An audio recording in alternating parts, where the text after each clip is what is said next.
د میج علما مې شي یو عالم تیر شوی دا د علوم دیوبند علما مې شي چې هغه یو وخت په سفر باندې روان وو نو په ریل ګاډي شي سفر کړو چې کله سفر کړو نو وی چې سفر په میندا شي د سره چې په سیټ باندې کیم نوس وو وی چې یو سیټ وو سیټ مالدار ای سړی وو پتنی غوندلای وو او څنګه شوی سره نوس وو دارالعلوم دیوبند د کیما مفتی وو دا چې کله نوس وو په دغه سړی باندې د سیټ باندې نظر شاف شو چې سیټ د سیټ نه چک شو لیټرین په طرف باندې لوړو چې کله لیټرین ته لوړو نو اینا به واپس بیا راغلو وکښینی نه په د ریلګاډي شه ګډ ګرځي دا مفتی صاحب مولانا د علوم دیوبند دغه نظیر په شاخ شو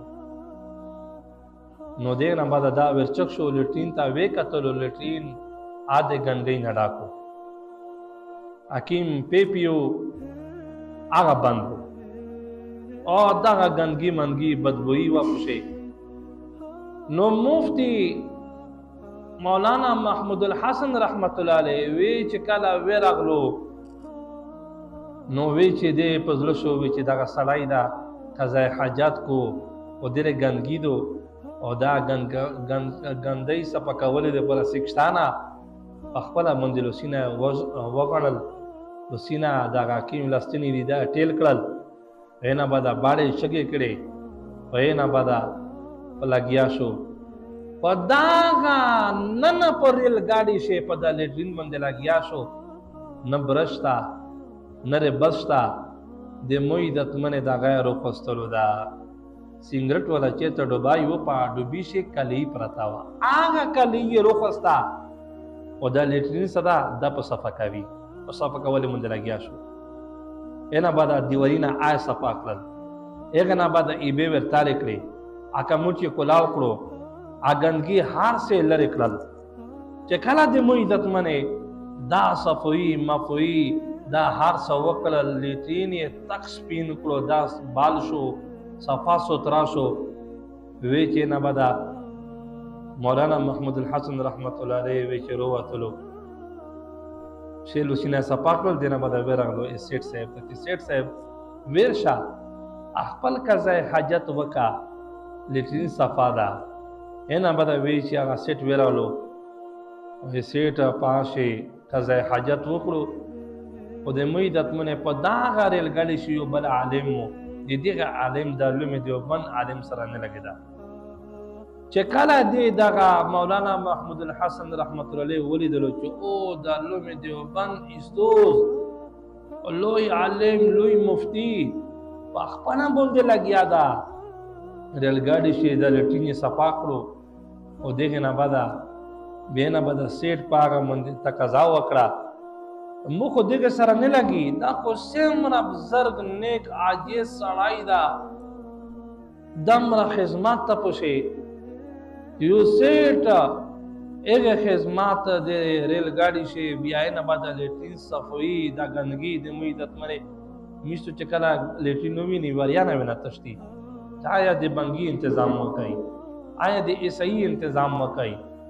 هغه میج تنظیم ته کی پخپل لوس نه ویل لګوي گندگی چې میش پخپل باندې کی میش د وجود نه وځي او د موی عزت منه لوس نشي ویل لګوي مولانا محمود الحسن رحمت الله علیه پخپل باندې لګیاو ریل ګاډي مکمل د کیم لیټرین او صفای کړو ای به په ورتاله کړي لوندې بوندې سنگینا دیوارینا اټول یې صفا سوترا کړل به تا کوچ ورشا قضای حاجت ور سیټ ورالو دې عالم چې کله دا وقتل چې او مخ دې سره نه لګي زه په دې شهر وخت لګیاو ان تا خدام را لوی نیک سړای دا چې ورالو باس چې د مون نن زنته بادو زبه بیا دې عالم زبه بیا غنه کا زبه په دې غیبات نه کا زبه دې دغه بیزتی نه کا دا خو سمرا لوی ولی ولادا په خپل باندې د موی تطمنه می د علوم دیوبند داسې صفوی کړی دي او د موی تطمنه واخی بیا قدر یې کړی دا چې خدمات مدابه مندا کړه خدمات پکړو چې ذکر مندا ذکر به کړو نو موی تطمنه خو بیا یا د دین خدمت یې کړی ده. بیا مفتی تقي صاحب دا وایي چې د مو والد صاحب زه وغوښتا ته وی چې نن راسې زه چې کله چاته حاجت کان دغسې نه کښېنه چې وخت دغسې نه لوټ شي پاشه زه صفویي کړم الټرین صفه کوم چې د ایبه میبه تلوم چې د خدمت باندې لګیا وم چې څه کار دا زړه د وکړو زړه یې خواشي او صفویي خو هر ته خوښوي نو مو عزت منې. بیا په خپله باندې تقي صاحب فرمایي وی چې د مو والد صاحب متعلق دغې دا لیکلي دي وی چې سفر شه به چې کله روان وو وی چې کاغذ به راکوستو څه وړیکې مړیکې څه فتوا به وه کله سفر باندې به روان وو په سفر شه یا په خزر شه یا په سفر شه به کاغذ راکوستو مسلې به لیکلې فتوی به لیکلې وینا بعد به چې کله په کیر باندې وو او دا لوم شو نو عزتونه بیا به لګیا وو خو دغه شی وخت نه تیرولو. वीडियो के नीचे सब्सक्राइब के बटन पर क्लिक करें, बेल के आइकॉन पर क्लिक कीजिए ताकि हर नई वीडियो की नोटिफिकेशन आपको मिल जाए.